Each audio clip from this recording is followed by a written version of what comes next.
What's going on, everybody? It's Justin and Jesse for episode 91, Comic Conversation, and we could not miss a week.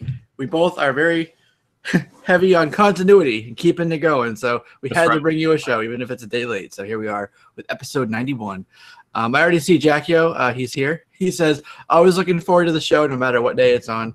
And Philly's Superman is here as well. So thanks, guys. I know it's Friday night. We're doing this a little bit early so that you guys can get out and enjoy your Friday nights, without having to put us on while you're at the bar, pretend you're drinking, watching us. What are you doing? I'm watching a podcast. Yeah. So I'm going to kick it over to you, Justin, while I eat my freeze pop here, okay? What have you been up to in the past week? Or actually 2 weeks. Oh, yeah, because we didn't have a show last week. Yeah. I don't even know. That's so long ago now. Just normal stuff, of course. Last night, because we didn't have a show, I threw on like a quick unboxing of this awesome What If number 10 back here. This awesome 9.4. I'm very proud of it. It's a great photo. Yeah. It's just cool. It's just cool to have. It's not like a ridiculously high-dollar book, but I'm proud of what it's worth in that grade. Like I've seen for what they go for, so I'm proud of that. Yeah. But yeah, other than that, just picking up normal books. My shop had a midnight release this week, so that was really cool to get to go hang out there. Hang out at your shop at midnight for a while. That's pretty cool because they let us in maybe like 10 minutes before midnight, so we could go ahead and pick out what we wanted, and then as soon as the clock struck midnight, we could go ahead and purchase. Nice. Did they have any other sales? No. Or was it just that? Yeah, it's pretty cool when that happens. It's like a little, I don't know. It's party atmosphere. It's different than in the daytime. Well, and also, the fact that the next day was a holiday and you didn't have to get up early or anything was awesome. So I came home and did my haul live at 1 a.m. Nice. Yeah, I was asleep. Yeah. I was like, might as well. Yeah. I'm first. That's right. First to the hall. That's pretty awesome. Yeah. I know Brian B, he joins us sometimes. His shop was open the same thing, midnight release. And I think, and I'm sad I missed it, but I think he had some 50% off Silver Age. Oh, wow. Yeah. See, my shop on the counter, they have a short box of $5 Silver Age books. Nice. But they are rough. They're rough, to the point of I haven't bought any of them. Even for $5, I haven't been able to pull the trigger on some of them. Yeah. No, that's saying something. Like Silver Age at $5. I mean, that's usually a no-brainer. But if they're so rough, are they complete at least? Kinda, but just tattered. Tattered. Wow. I don't even know how that would grade out. 0.5. It's there, but you don't want it. Yeah, it's it looks ugly. It's right. Yeah, I get it. So, all right, I'll talk about it later. I don't know if you had a chance to see it yet, but I saw on Tuesday. I saw It Mara Jade. Went to an early screening for it, so I could talk about that later on, spoiler free, of course, because I think most people will go see it tonight or tomorrow. So I don't want to give too much of that away or kind of bury the lead here. The first thing we're going to talk about is something that came up, I think, in the last couple of days, but it was announced that Nicolas Cage is going to be voicing Spider-Man Noir. Nick Cage, which is an interesting choice, right? But yeah, so Pope Cerebus, what are the topics exactly? Click on the description for the video, and all the topics are in order, as well as some other stuff like some discount codes and things like that. So, whoa, just go back from the crash site. Yeah, it's true. I'm sure there's some still there. So that's pretty interesting choice, I have to say. I don't know. I'm cool with that. It's kind of weird though. You would think that they would just have all the Spider-Man sound the same. since they're supposed to all be Peter Parker. Yeah. But okay, I guess his voice is drastically different depending upon which universe he's from. Yeah, I don't know how they're gonna, I don't know what other voice acting roles he's done to know like how much like, because usually the way he acts is just he's Nick Cage. You know what I mean? Right, so there's not much variation in his actual acting. So I don't know how there's going to be much variation in his voice acting. Yeah, I mean, in reading Spider-Verse, it's always just everybody's just got Peter Parker's voice. You know what I'm saying? Like in my head as I'm reading Spider-Verse back in the, Right. So that I don't know. That's weird that they would mix it up like that. But I don't know. I'm still hopeful for that movie. Yeah, I'm definitely excited for it. The whole Into the Spider-Verse, Spider-Verse stuff, seeing all these different iterations. Kind of feel like it might be a test bed for Sony. Mm-hmm. See what characters the mainstream goes after, and then maybe do a live action based on the response. Yeah, but it seemed like they pushed it initially as like a Miles, centric kind of story, and now we keep hearing about all these other characters that are going to show up in it and stuff. So kind of takes away from what they were initially pushing. Right. Yeah, I think the trailers were predominantly Miles, right? Yeah. And so it'll probably be a Miles only story for the first like 10-15 minutes, and then everybody else is going to be involved, Right.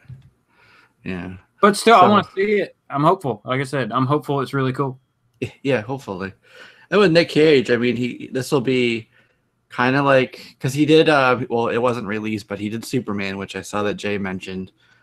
Ghost Rider, right? A couple of Ghost Riders. Yep. And now Spider-Man. He's actually a really big comic book. He has a massive collection, and obviously he's a multi-millionaire, so he's got all the action ones and all the big books, Yep. But that's why I think he keeps coming back to these roles, is because he's such a big comic fan. Oh yeah. So, I'm sure Marvel could use him somewhere. He'd probably be a cool villain for the MCU, as most of their villains are a little bit more lively than drab, Right. I don't know who. Doesn't have to be a big role. It could be somebody who dies quickly, but very quickly. He could still be in there, like immediately. Right. Yeah. So I'm opening up the IMDb here, and I wanted to see if they have the official. All right, so Gwen Stacy, definitely Spider-Man Noir, Peter Parker, obviously, Miles Morales, and that's it as far as kind of like officially announced. But we know there's a bunch of other Spider-Verse characters that we've seen, right? Like even Spider-Ham. Yeah. So, it's not the same. Oh, wait, actually, I didn't click on full cast. Click all the buttons. Yeah, click them all. Kingpin, Aunt May. Ooh, Iron Galactus had a good suggestion for Nicolas Cage, Molecule Man, because he's kind of crazy. Yeah. That would make sense. That would be funny. Face. Yeah. Yeah. So, interesting choice, yeah. If you're looking for his first appearance as Spider-Man Noir, #1. What? Right. Isn't that right? What? For Spider-Man Noir? Is Edge of Spider-Verse #3? #2? 1? Is it #1 or #3? 2. 2 is Gwen. 2 is Gwen? Let me see. Because I thought it was Spider-Man Noir. I shall look it up. Gotta love live Googling. I can't remember if he was the first story or he was probably first, wasn't he? It was so many years ago. I know. I just pulled those books out now, or I looked through them not long ago because I pulled out that Gwen Stacy first appearance Tuesday or Friday or whatever it was on Instagram a couple weeks ago. Yeah, that was first appearance for her. Yeah, for her, it's definitely part 2. Maybe someone will beat us. Who can win this? I think you're still winning. Comics with Bueller's here, Iron Galactus, Pope. Saw Miss Hustle jump in. NES Master 80, splash page is here, of course. Who else is here? Oh, did I miss somebody? Maybe. Knights of Old. Knights of Old's here. That's a cool name. Well, yeah, that is a cool name. It says Spider-Man Noir #1. Oh, he was in his own book? Oh, okay. Yeah. So when did that come out? 2009, February of 2009. Oh, okay. So he was a character they brought back for the Spider-Verse. Yeah, 4-part mini. I didn't know that. Okay. Well, that makes sense then, I guess. Mm-hmm. Yeah. Very cool. Yeah. Sounds like he was from like almost Beverly Hills. Earth 90214. Nice. Yeah. Okay, yeah, so then they brought him into Spider-Verse, and he was in the first issue. Okay, that's what I thought. Spider-Verse. Cool. All right. Well, we will definitely be keeping track of that, and definitely want to check that movie out regardless of how you feel about Nick Cage. So, speaking of not sure how we feel about some characters, we didn't get a chance to talk about Jared Leto. We talked about kind of a rumor maybe a month or two back, but now it's pretty much officially that he's been cast as Morbius. So, yeah. The Joker is now Morbius, the living vampire. Yeah. Exactly. I keep going back to the whole they're getting too far ahead of themselves, you know. Like they're really confident now that Spider-Man did well, but I think they need to see how the birds left the nest, and the first thing that we're going to see when the bird left the nest, and I hate that to use that analogy, but Venom, right? Yeah. You got to see how Venom does before they start getting into all these other things, you know. So. Yeah, I don't know. It's definitely a wait and see type situation. Yeah. Because just initial thoughts are kind of low. Yeah. Kind of low on that one. Most people are like, what? Like, yeah, that's just a weird one to go. Unless, like I said, who owns the rights to Blade? If it was a Morbius Blade movie, that would be something to go see. But just Morbius, I don't know. I want to say Lionsgate had the rights, and then there wasn't a movie, so the rights reverted back to Marvel after a long time of not making a movie or property with Blade. So I think my answer is I think Marvel has them now. I'm scared that Sony's going to mangle the Valiant movies too. Yeah. We'll see. Sweet actually said, I want Venom to do well, but not well enough for a Morbius or Silk movie. Yeah. I mean, I don't know. It would be weird for them to jump to a Silk movie over like doing a Spider-Woman movie first. Yeah. Spider-Woman would be good, yeah. Jackie, Spider-Woman's been out for... yeah, right. You guys said it at the same time, basically. Spider-Woman's been out for a long time. It's a Bronze Age character. Yeah. So Cindy Moon came out when, like 3 years ago? Maybe 4? Yeah, not long. Yeah. Whenever that book came out, I think maybe it was like 2014. Yeah. Restarted. Yeah. So yeah, they dumped a whole bunch of characters really quick in that run because she came out and then boom, Spider-Verse. So we got everybody else. Right. Couple issues apart. So I don't know. We'll see what happens there. Yeah, it's another one of those wait and see things, but I don't know. I can kind of see like with his look, like facial features, how if they painted him up and did the prosthetics and stuff, they could really make him look exactly like Morbius in the comics. Yeah, but I don't want like Morbius doesn't change. Like Morbius looks like that all the time.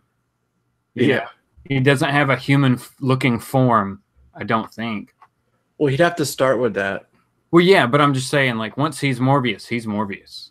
Yeah. It's not like Cap, I'm going to go outside and go for a run. He's Morbius all the time. Yeah, let me take my injections and I'm a vampire now. I wonder if they'll actually let him be a vampire or if he'll be an energy vampire. Oh, yeah. Yeah, he went to a other dimension once, and there was like a vampire that fed on emotions called the Empathoid. And then they had to send him back to Earth so that the empathroid could keep feeding on Earth, the emotions of Earth, people on Earth. Oh, wow. Yeah. Interesting character. So we'll see. I would like to see Legion of Monsters. That would be cool. Ghost Rider, Man-Thing, Morbius, Blade, all those guys. Does Sony own the rights to Blade now? No, I believe the rights to Blade have reverted back to Marvel. Because nobody's used him in forever. Right. There's a certain, I always want to say 7 years. It might be 5 years when you have to use the property to maintain the license. If not, it reverts back to the original license holder. Oh, Man-Thing was Lionsgate, right? So that those, if they didn't use them, they revert back. And there's a couple that are really weird, like with Hulk, for example. You know, they have the rights, but it's actually really complicated. Let's not get into it here. Yeah, but it'll hurt your brain. Yeah, trying to explain all the intricacies and if this, then that. But what about this? You know? So all right. So yeah, interesting. Couple interesting. Nick Cage and Jared Leto. I don't know. Speaking Weird of, way I to don't know. start. Yeah, right. Very lackluster beginning of the show. We're not very enthusiastic today. And we'll just continue that trend when we go ahead and talk about these Walmart 100-page giants. Did you pick them up? Were you compelled to even go look for them? I went and looked for them, and they were gone. So I did not get any. And okay. Yeah. I'm not going to pay an eBay price for them now. So what would that be, like $25 or something like that for each one? I mean, at minimum you're going to pay double cover for it. But yeah. No. They may be beyond that by now. I haven't looked in a couple days. Yeah, they're supposed to do a restock in like 2 weeks from when they came out. Oh, really? Yeah. So not this Sunday, but next Sunday, be at your Walmart at midnight. Yeah. It'll look like the iPhone releases when there's people waiting out. Well, it's because they release such a small amount of books. Like, yeah, if there's 10 people there, they're all gone. Yeah, exactly. I think because they only got like a few copies for each, and they only went to the super centers. So I think the estimate of the print run for each of them was 15,000. Yeah, that's low. Yeah, very low. That's a book like, you know, on the borderline of needing to be retooled or cut. Imagine when the Tom King and Bendis stories start. People are going to go bananas for those. What? Oh, I said imagine when the Tom King and Bendis stories start. People are going to go nuts for those. That's like issue 3, I believe. Yeah, I believe it's issue 3, yeah. I like the idea of it, and the idea of like getting out to a new audience outside of, you know, our normal like comic book bubble, you know, and like, you know, I'm sure you were the same, but you know, when you're a kid going to the grocery store or the, you know, the corner store, and there's a spinner rack or a little like magazine shelf, and that was kind of like your first entry into comics. And I was thinking maybe I'm kind of like romanticizing the whole thing, but you know, kids or whoever could go into Walmart and find these things, and it would be cool, and you know, so many more people would be exposed to it. But nope, you know what? It's going to the flippers, and you know, people speculating on them, so they're buying up all the copies. You know, one person will go in and buy 5 copies of, you know, the Teen Titans book because it's got the first disruptor in it or whatever, and leave none for anybody else, and that just kind of like blows the whole theory out of the water about what they were for. Right. No, I'm with you. Yeah. It's kind of messed up, but I mean, it is what it is. I mean, the Batman one was, of course, like the one I would definitely want, just because I try to pick up Batman. But the other 3, I'm okay with missing. Yeah. It's interesting that they picked Hush, right? So that story was like good 12 issues. So that means that there may be they're planning at least 12 of these, you know? Yeah. If they, I'm assuming they would want to finish the story, or, you know. Well, it'd be weird to just do like a couple issues of it and then just like leave people hanging. Right. I don't know.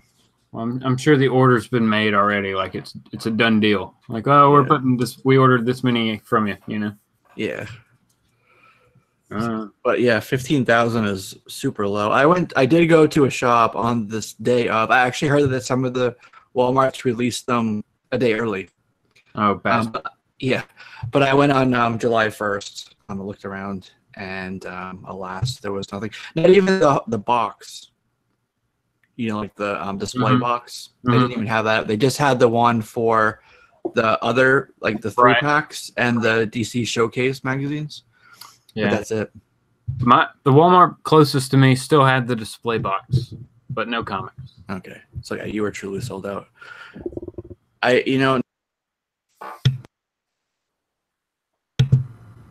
muted myself. You did? Yeah. Now that I'm thinking about it, I don't know if that was a super center that I went to, so maybe they weren't going to get any anyways. Oh, well. You know what? I'm not even sweating it. Yeah. So we'll see. Like I said, when the Bendis and the Tom King stories start, I know a lot of the shops were like kind of pretty upset, kind of upset about it. They were like fine with reprints, exclusivity. But if you're going to give Walmart a story from like top tier creators, that it would be a huge draw. Like the Batman consistently brings in 100K per issue. Yeah, I think like 46 and 47 were 100 and something thousand each. So for Batman alone, in what was it, May, it was a good like 200,000. And it was just like 46 and 47. So they're not like nothing crazy, major issues or milestones. What's the lead up to the wedding? Yeah. So spoilers. Yeah. So I guess we could skip ahead of the next thing since you mentioned it. The wedding. The wedding was spoiled. Yep. By the good old magazine. It wasn't so much that the article. It was the title of it. Right. Subject line. So, like, even if you wanted to skip it, like, it was there and you couldn't, Yep. It just showed up in your feed wherever you were. Right. With a middle finger next to it. Right. That was horrible. I really do. Like, I know people left comments on my video about it, but it makes you wonder, like, how much money potentially could have been lost right there. Because I know that I heard people say it was spoiled for them. They were just upset and they didn't even buy it, and they were gonna buy it. Right.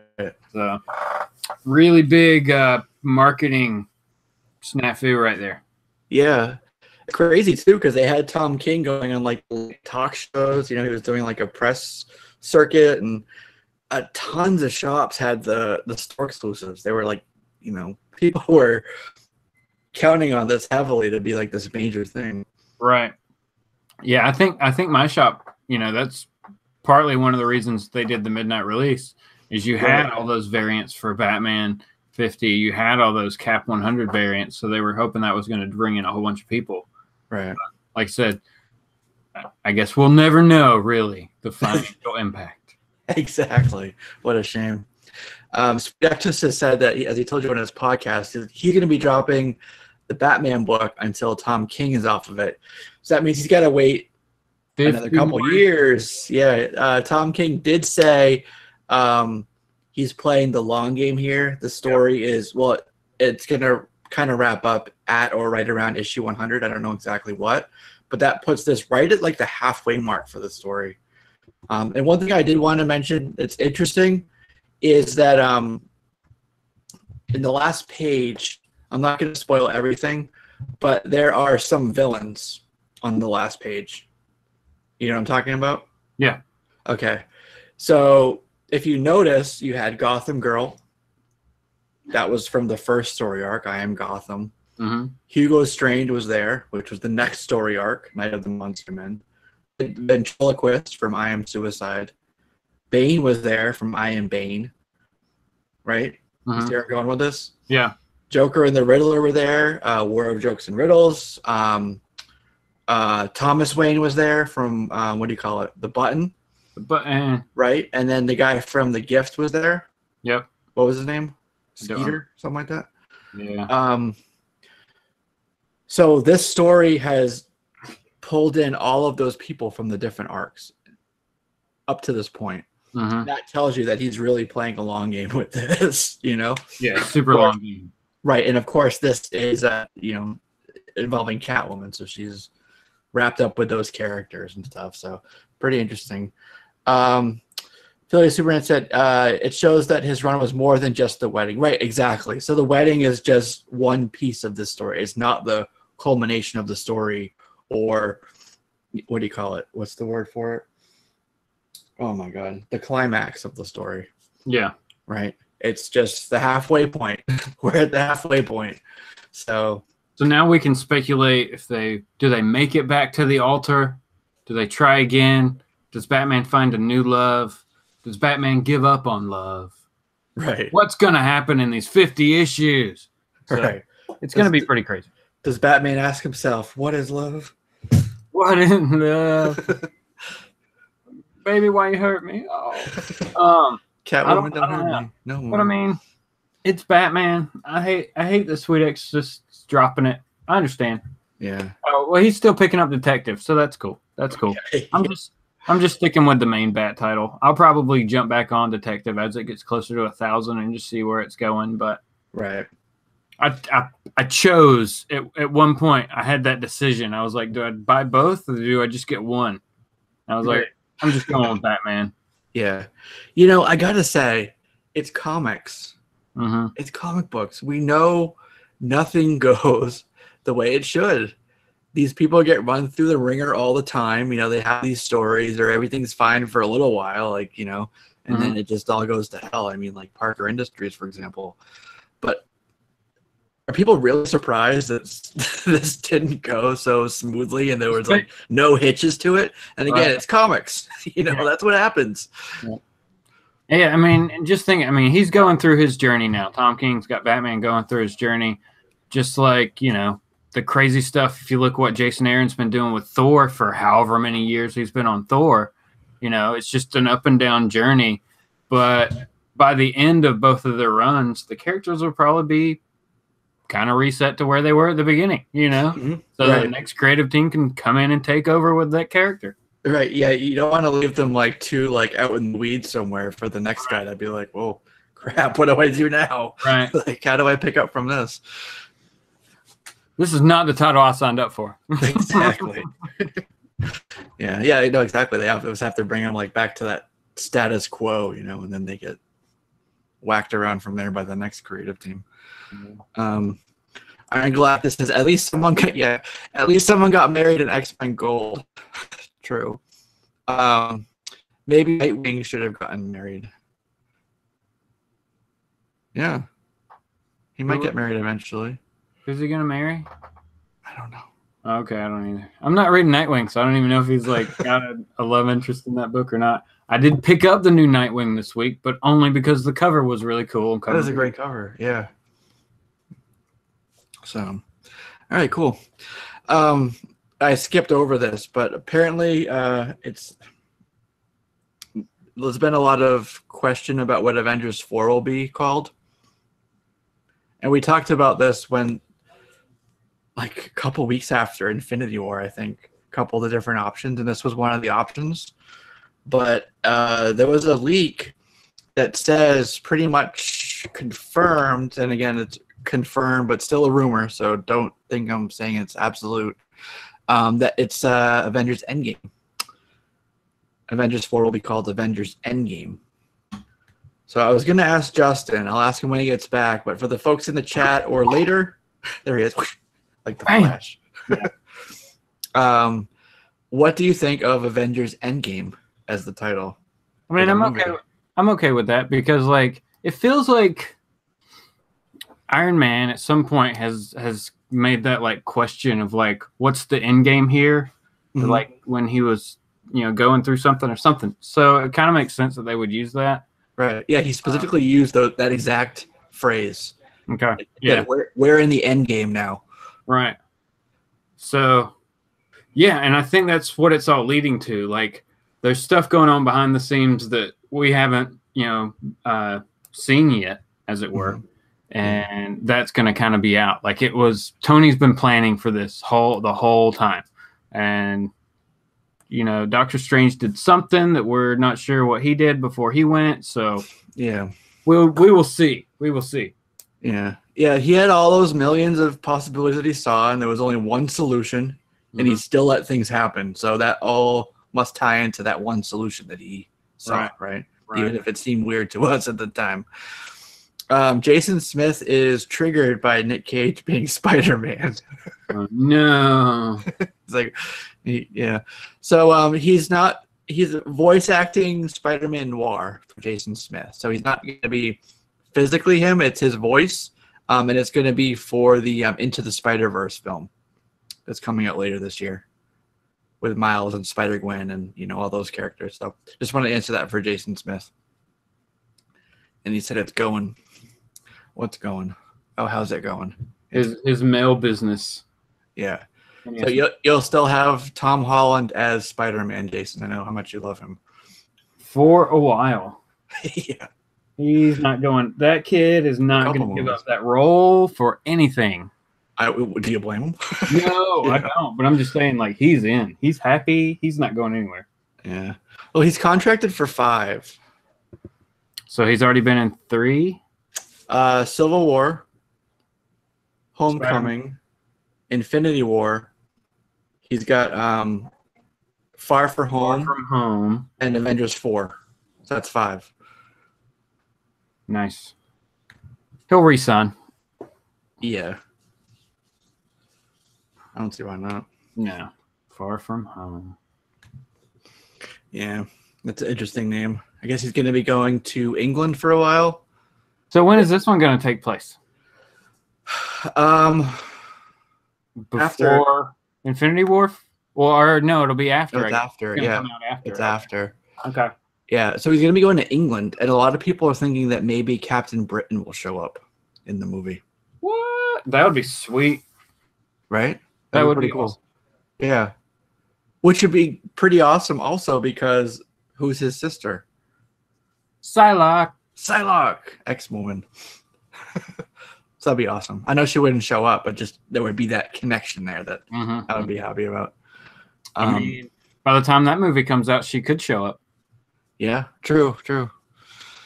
I would like to see him go to Japan as well. I know that they had some Japan sets when they were filming in, I think, Atlanta for Avengers, but that was for, like we were talking about with Black Widow and Hawkeye, who are going to be going to fight Skrulls in Japan. Yep. Right? Yep. But so it would be cool if Spider-Man also kind of was over there doing something with them too. Maybe he got a black suit on over there, to fit with their regalia. That would be awesome. Right? Black suit. He Ronin and Black Widow. Damn, that would be cool.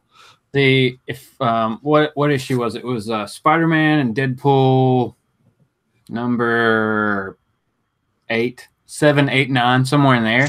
He got a new black suit. Really? It was even cooler. Ah. But it was called the Black Widow. Really? He was pissed about the name. Rightfully really so. Cool looking suit. I didn't know that happened. Okay. Yeah. Got to get that book, man. It's like, $250 million now. Wow.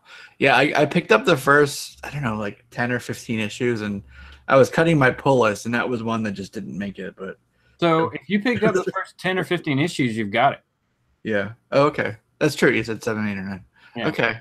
Yeah, it was funny because he was like stealing the Fantastic Four car and the Spider Buggy and stuff. It was funny. Yeah, I don't know. I don't know why I dropped it now that I'm talking about it. It's still going too. That amazes me that book is still going. Yeah, you would have thought that would be like at most a maxi series. Right. I mean, I really thought it would have like a year run. It would do its thing, but it's just kind of kept going. But I never hear anybody review that book. I never hear anybody put that like on a top 5 list of any sort or anything like that. So right. And it never shows up in haul videos. Right. Yeah. Those weird ones out there. I mean, because the main books that I got out of that were like the first appearance of Deadpool 2099. Yeah. That was one of them too. And that was like one of those $10 books. That was crazy. Yeah. That was I want to say it was one of the first $10 books out of Marvel. I think I skipped that issue just on principle. I know. I don't blame I'm you. not paying that for a random issue. You know, I already had a tough time with it with 800 or whatever it was, $7.99. That did about 400,000 copies. I was looking at the Oh, really? the numbers. They're pretty good. Pretty good. That's a huge chunk of change at $10 pop. Yep. So, way to go, Marvel. Please don't do it again. That's right. Draw the line. Who was it? Dave, Silver Age Dave had a video today. He was talking about the $10 issues and stuff and comparing the $10 issue to some of the older like 80-page giants. Mm-hmm. And then also looking at the dollar reprints. So you know that they can put out a book for $1 if they want to, and Alterna does it for $1.50. Yep. And then he was talking about the Walmart books at $5 for 100 pages, right? So you know that they can do it for like not that much money, you know? Right. So he was talking about like what's, you know, where's your line? Where's your limit for it? Because if you keep paying that and they keep putting it out and, you know, get people used to $7, $8, $9, $10, we're going to be at $12 books pretty soon. And then, you know, we'll all be down to like one book a week. yeah, right. Yeah. So I don't know. We gotta hold the back somehow. Hold the line on our side. I rarely buy like any of those like crazy priced issues. Luckily, they haven't hit like my main characters yet. You know, it's Deadpool, Spider-Man. That's really what's gone. Right. Hopefully, it doesn't spill over to everybody's more ancillary characters. I'm still waiting for them to like try to throw a $10 X-Men issue at us. Oh god, I'm sure they will. Yeah. At that point, you might as well just switch over to trades. Yep. That is a very good point. I like trades. I enjoy sitting down and reading the whole story at one time. So I'm not knocking trades at all. I have plenty. Yeah, exactly. And they look good on the shelf too with the spine. You got the name and like the, you know, you can set them up to where they look pretty nice. Or like Gem Mint's got all the omnibuses. They look pretty nice there on the shelf, all like uniform. You know. That's a distant goal. Omnibus size. Yeah. $100 a book. Yeah, like it's like stop buying back issues and just buy those. But it's just it's a weird, hard trade off to make.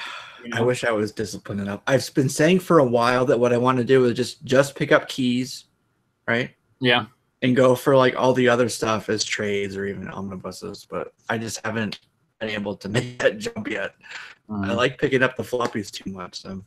Yeah. I'm always afraid that I'm going to miss something because the trades are the trades, but if you want like a run of something from back in the day, there are no trades that are going to pick up all the little random issues in between, you know, the main story arcs that they putting out the trade for. Yeah, they'll do like the major stories, like Days of Future Past, but you won't get like what's around it. Right. Yeah. So yeah, it's tough. It's man, this collecting game, it gets you. Exactly. They're talking about your money. Yeah, exactly. There's like so many things so many different avenues of collecting to choose from. It's like you got to pick your poison. Mm-hmm. I will say though that did you get this? Yep. They're talking about it in the chat. So NES said this is on different paper. I'm gonna look right now. Jason Smith said he ordered wrong. He ordered the second one, 51. No, I guess. Yeah, because he's doing the Wonder Woman cover too. Oh yeah. So next week is Wonder Woman 50. That's I guess the last Jenny Frison B cover. Yeah. Interesting art style in here. Yeah, this is yeah, he's right. This is not the glossy slick paper. This is more like, you know, like the late 90s when they were getting to digital print, and it got to be like a different paper than the newsprint, but not the slick stuff. Yeah. That's this. And I think that this is the same paper that was in the Walmart books. Yeah, and the Walmart books were interesting, like mini square bounds. Yeah. They weren't floppy. So cool. Maybe that's how they'll be able to hold the line at $3.99. I mean, do it. Yeah, I like that paper. Perfectly fine with that paper. Doesn't have to be all slick and, you know. So, DC Nation 2 is supposed to discuss the paper change and the direction of the story, I think. And I have that, actually. Funny you mentioned that. Where do I have it? Let me get that. Here, talk to the good people. I'll be right back in 1 second. Hey. What we got going on in the chat? Gomez is here. What's going on, Gomez, the comic collector? Joel Jones art on Catwoman is gorgeous, says Sweet Exorcist 7. But that's all in good in that issue. But that's all that was good in that issue. So I guess you did not dig the story. I have not read it yet because I'm just not in a big rush to read that book. Gomez also says, don't sleep on the Catwoman 2 art germ. I don't think we're going to have to. I think shops are just going to order a whole bunch of that one. You know, they're not going to run the risk. Especially my shop understands art germ variants. They're going to order extra. They understand what the demand was initially on that Supergirl 12 and have always had plenty of issues since then for any art germ variant. I will be right back. Okay. I'm just going to read this silently while you...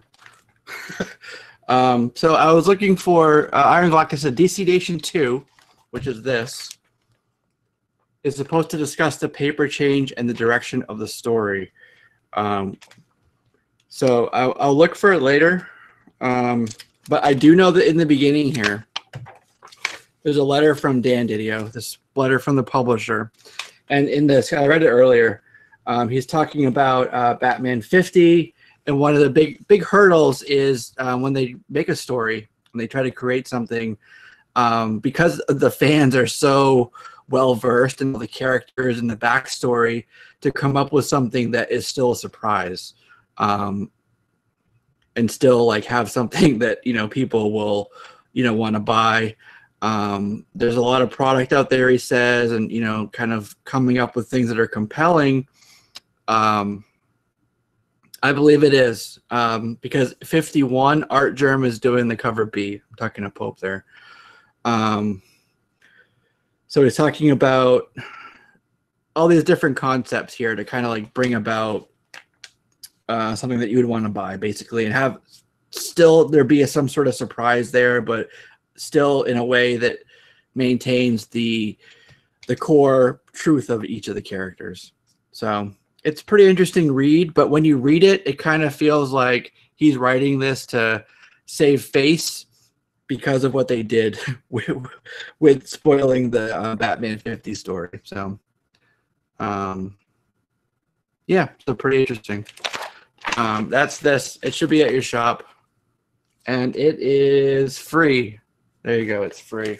Not to be confused with issue 2 previews, which is different. So there's actually a really cool, I wanted to show you guys this. The reason I got it, coming up a statue that I think is really cool. Hopefully I can find it. I think it was towards the back. Yeah. So tell me what you guys think of this. Sho Murase designed it. It was sculpted by Sam Greenwell. It's about, I'm going to pick that up. It looks like art, like from a book, but it's actually the actual statue. So I think those are pretty cool. And then these come out in December, so they have a holiday one, which is green and put some red on it. But I want the black one. It's actually black and kind of like maroon. So that's pretty cool. And then these are neat too. Chris Dominguez things. The Flash. So, all right, cool. That's all in previews, which is 2 sides. This side talks about the Jinx World stuff, which is Bendis's. That's going to be Bendis's imprint. We talked about this a while back. This is actually a cover for Pearl, and I think that's David Mack. Is it David Mack? So Bendis and Gatos is doing that book. Anyways, we'll get on to something else.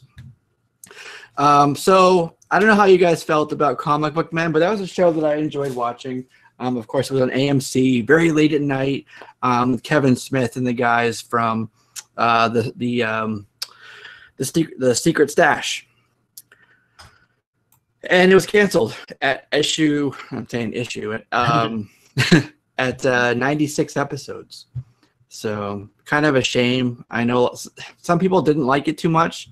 I liked more the earlier episodes because I felt like it was less scripted and more about the comics. Mm-hmm. The last season or two it felt very scripted, and they would go out and they would do these things, and then they would just kind of like every once in a while, like you know how they would have people come in and come to the counter and they would haggle or buy something. Right. Like that was the part that I thought was the best part of the show, right? But that part got to be less and less and kind of quicker and quicker. So that being said, still a shame. Still a shame. Yeah. I mean, it's on Netflix, though, so yeah, it'll live on there for a while. Except that elusive first season. Oh, is it not on there? Can't find that anywhere, yeah. Oh, that's weird.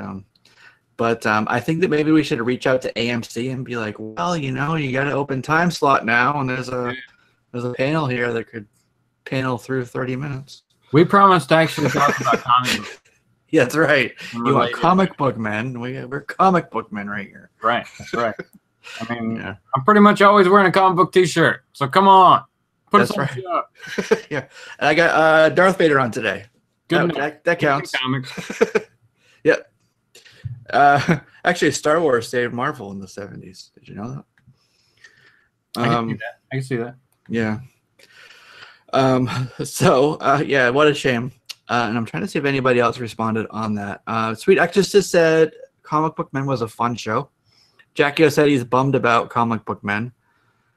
So yeah, I think we're all on the same page. Okay, so Stay Puff says the earlier seasons were great. The last few seasons hasn't been that great to me. So kind of like what I was saying. Still sad it was canceled and didn't even make it to 100 episodes. Yeah. If they had hit 100 episodes, they could have done a full syndication for it. So they were just shy of that. Yeah.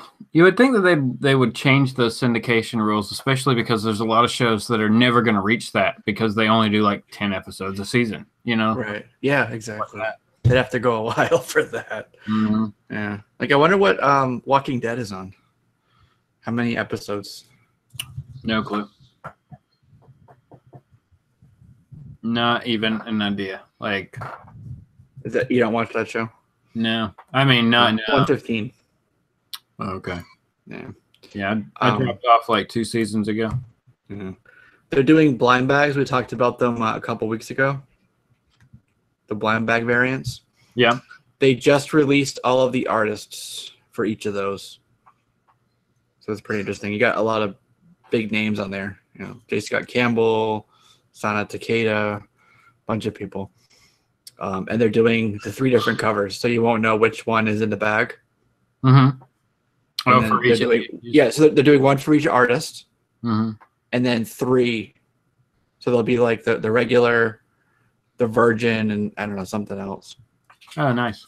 Yeah. What all are those coming out on? What do you mean? Like a title list of what? Yeah, I can actually find that if you want me to show you. Have it over here. Somewhere. Let's see. And there's a good amount of them. It's a pretty good amount. Walking Dead is over. Yeah, I just looked it up. Stay Puff. It's at 115.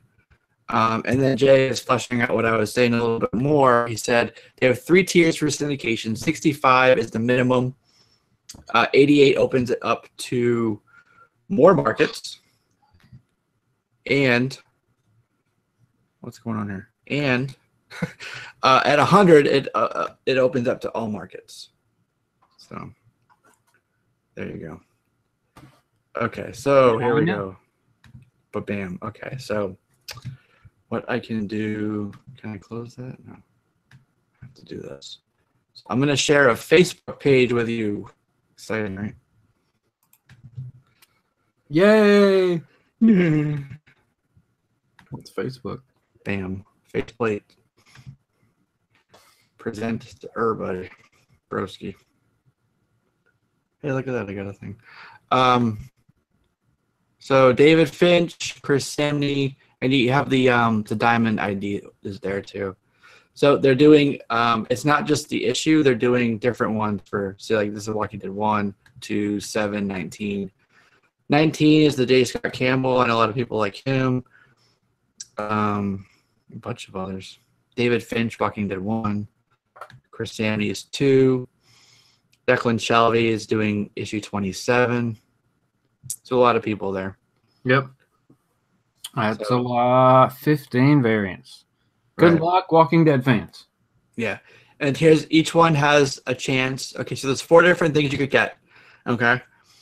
Each of the so there's 15 covers. Each of them will have a different take on a Walking Dead moment. So I'm kind of thinking like J. Scott Campbell will be like a Sexy Michonne or something. Right. But so there's going to be a color version, a black and white, and then a black and white version. Jeez. Virgin, not version. Right. Yeah. So 4 possible trade dress variants for each of those. Jeez. Yeah. Cool, right? Yeah. That's a lot of books. Marvel don't get any ideas. Yeah, right. I think they're leading the charge on that. Did you see that Iron Man book and all those different covers? Good God. Yeah, and there was that like bagged issue of X-Men Gold that nobody even knew about. So yeah. Lucky I picked up one of those even though I already knew what the cover looked like from the spoilers. Exactly. Yeah. Still good to have. Yeah. I will say the last time, I guess it was DC when they did the blind bags. They were a lot of fun to open. I'm not gonna front and say like Harley's little black book. Yep, exactly. Yeah. Those were fun to open up and see. So I'm gonna pick up a couple. But I showed you guys the diamond ID number and stuff, so you can actually, if you would pause it there on the video, you can tell your shop, I want this specific one. And then you won't know which of the 4 covers are in it, but you'll know you got that artist that you want at least. Right.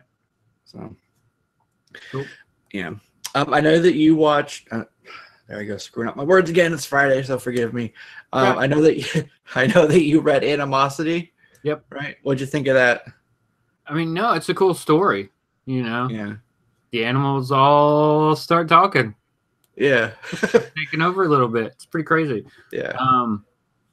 And with the news of what we have here of what is it, Legendary Films? Mm-hmm. They grabbed the rights to it. I mean, that's an easily adaptable film that they could throw in. It's got broad mass, easy appeal to a big market. So I see that's a shoe-in, you know? Yeah, it'll be good. Mm-hmm. Yeah. It's a different take. I mean, if you can find that book, I know the first issue went for like several reprints, so there's several different ones you can get out there. But it's a solid book, and of course, Aftershock's awesome about putting out their trades too. Right. Yeah, that's weird. I wonder if they'll do like, because did you ever see? I think it was Sausage Party. Oh yeah. So it looked like a cartoon, and I know a lot of like parents like they accidentally played it in a kids movie, the trailer for it and stuff. Mm-hmm. And it just looks like, you know, like a kid's movie. It's a cartoon, but then it gets like super raunchy and violent. So this is like, oh, okay, it's animals talking. Oh, cute. And then they like start pulling out shotguns and stuff. Yeah. So I could see that type of thing happening. You have pandas that are ninjas. It's crazy. Yeah. So, no. That's what it was. I think the pandas just killed each other.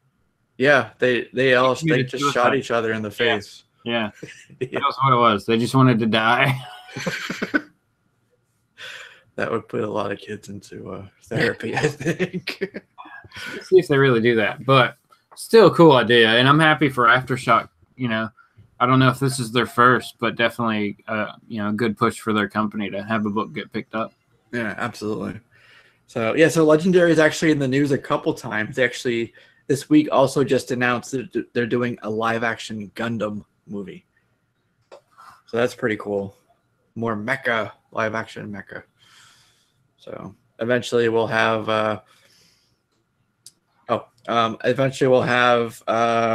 Voltron, Transformers. We already got Transformers. Pacific Rim. I'm just saying, like all of these, like mecha genre. There'll be like a whole ton of movies you can watch on that.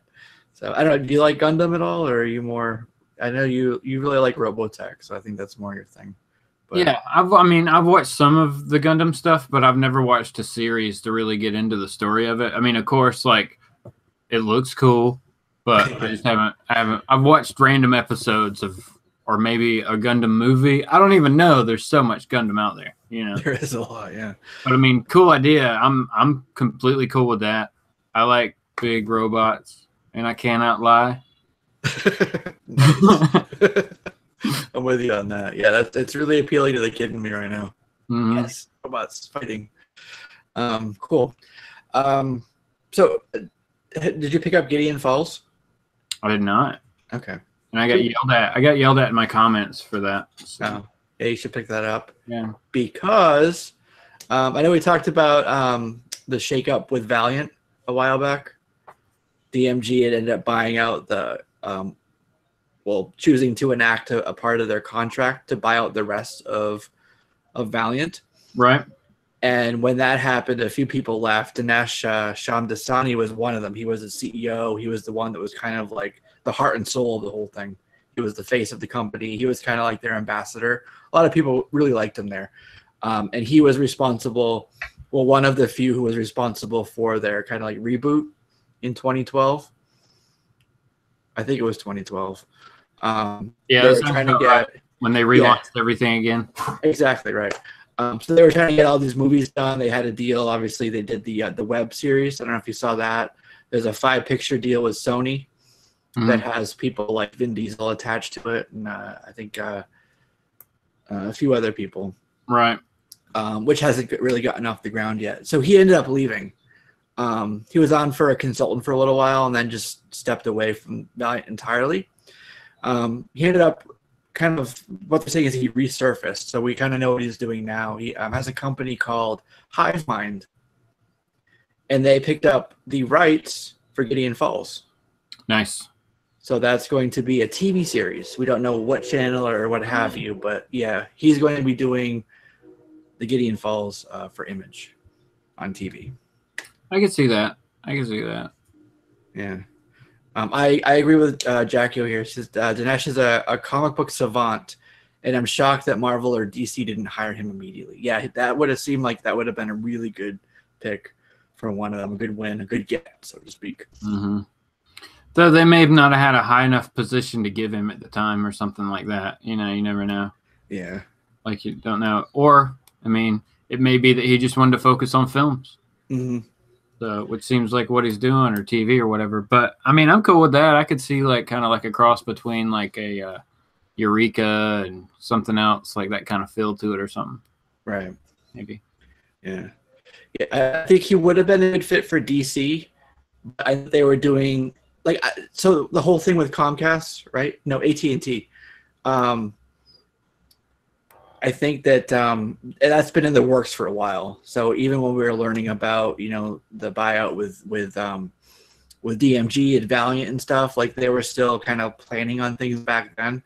So I don't think that they really wanted to bring somebody, like you said, high up like that on board at the time, knowing that there'd be this shakeup, Diane would be leaving and things like that. So maybe once this kind of dust is settled, he might kind of contract with them, because it's sort of like Jeff Johns is like working with them, but not. He's still very much influencing DC, but he's with his company now, his production company. So it's setting the precedence for somebody like Dinesh to do something very similar. Have his own company, Hivemind, production company, whatever, and then still do stuff with the publishers. So. I could see him kind of following along with like a Jeff Johns route with that. Oh yeah. And I mean, even if he just aligned himself with like Image somehow, there's so many Image titles that you could adapt into so many different things. So exactly. I mean, seems like a good place to be. So hopefully he'll do really well. I hope so. And that should be pretty cool as a TV show. So that's good. It was just announced today, in fact, that Keri Russell is being eyed for a role in Star Wars Episode 9. Do you know Keri Russell? The girl. Oh, she's a lady who does stuff. She was in that show, The Americans? The Americans. Yep.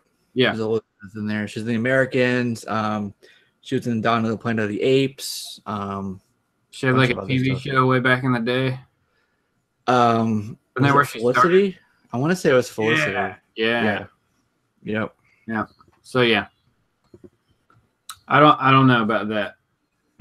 My faith in the Star Wars, like after watching all those episodes of Freestyle Friday with Edwin, man, you just like just sucks the soul out of Star Wars. So it's like, damn it, now I hate it too. I don't care anymore. Stupid Star Wars. I don't know. Yeah. I don't know. Keri Russell also voiced Wonder Woman in Sweet Exorcist does. Yep. Did a good job of doing that, I guess. Yeah. So my theory when I heard this is that she might be Mara Jade. I know they'd cast for her. They'd have to pull her out of Legends for that. To make that work. Yeah. But I think that it could, right? She worked for Palpatine. She also worked for Thrawn, who we've talked about maybe they're going to be bringing in. And she ended up, after working for them, after a while, becoming a Skywalker herself. She married Luke. So, if that's the case, would she be a flashback character? Or they just would make her a character now? I don't know. She could be one of those. I don't know. See, that's the thing, because she worked for Palpatine and stuff. She would have had to have been around for some of the other movies. They'd have to explain where she's been since then. But also, there was a 30-year gap. Right. From the movies, from Force Awakens and stuff. So it's not to say that she was like doing something else. They just didn't, do anything with her. So I don't know. Maybe like she heard that Luke's dead and she comes and like, hey, what's up with my old husband? Who knows? He's a ghost. Yeah. Some other people are saying that she could be an older Kira. Kira was Emilia Clarke in Solo. Yeah. So she could be like, an aged up Emilia Clarke. Which, if I was an actress, I'd be like, damn it, why are you saying that about me? Why couldn't you just put makeup on me? Right? Make me look old. Yeah. So who knows? I don't know. She was in Clerks. She was in Boy Meets World. Honey Blew Up the Kid. She was in a whole bunch of stuff. She was in some things back to 1992. So she's been around. She was on the Mickey Mouse Club. Yeah. She was in The Babysitter's Seduction. That sounds wrong. Right? Yeah. I'm not watching that. Sorry. Brown chicken, brown cat. Sorry, Carrie. I'm skipping that one. So who knows? But knowing them, it'll just be like some character we couldn't have ever guessed.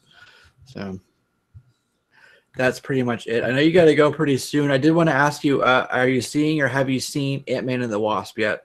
I haven't yet, but I plan on seeing it this weekend. Okay. Did you like the first one? Oh, yeah. Okay. Then you'll definitely like this one. It's still, as people say, wanting a palate cleanser after that, heaviness that we got with Infinity War. That's absolutely what this is. It, comedy, lighthearted, just good fun. The villains, I don't know if you saw my review, but I did have a little bit of like an issue with the villains not being like, they were just kind of like an inconvenience, basically. Yeah. But overall, I gave it an 8 3/4 out of 10 in my review. So pretty good, right? Nice. Hey, that's high praise. Yeah. So I think you guys will like it. If you like the first one, you still get, Paul Rudd and Scott Lang. If you like that, you still get Michael Pena and his funny stories. Evangeline Lilly is pretty damn good too. And I liked, especially like the look of Ghost. Ghost looks really cool. Yeah. I will see there are 2 end scenes. There's a mid-credit scene. You absolutely have to stay for that, and I can't wait till we can talk about it. The last one is just, if you want to stay, feel free to like just watch it, but you're gonna be like, really? I waited that long for that? It's just like a funny little thing, So That's No, what that's I'll cool. say about that. I'm pumped about it. I mean, it looked great. It looks funny. The first one was funny. So as long and you saying it's the same thing. I mean, that same kind of tone. Yep. It's a Marvel movie. It's going to be good. Yeah. Yeah. So the first movie like they was found their groove, you know? Yeah, exactly. Well, okay, so they just mentioned it, and I looked it up. 13 minutes ago, Hollywood Reporter is reporting that Steve Ditko, Spider-Man co-creator, has died. So 90 years old. That's sad. I don't want to end on that note. Damn it. No cause of death was announced. He was found in his apartment on June 29th. He was, which is really sad. He was found in his apartment. Really long storied history with him. You know, he created a lot of characters, obviously, like I just mentioned, Spider-Man. Yeah, man, that's a bunch of stuff. Yeah, he was kind of like a recluse. Yeah, at this point, yeah. You know, people would write to him, and he would like write back with like really like angry sort of like responses, but just kind of like I don't know. There are some things out there where people have posted online the responses they got back from him, and some of them are like, you know, like he sounded like angry, but like at the same time super insightful, you know. Oh wow. So that's pretty cool. He also created Doctor Strange, so another big character there. He worked for Charlton. He did work for DC. You know, he did Micronauts for a while. You know what his last creation was? What? Well, one of the last ones, Squirrel Girl. Oh no. Yeah, he made Squirrel Girl. That's awesome. Yeah. So really sad. I'm sure we'll hear more about it in the days and hours to come. Yeah. That just came out. So I almost said Doctor Strange died. Steve Ditko has passed. So that's sad news. And that is, I really don't want to end on that note. What are you doing Sunday morning comics, right? Yeah, Sunday morning comics. Yes. I don't know what I'm there.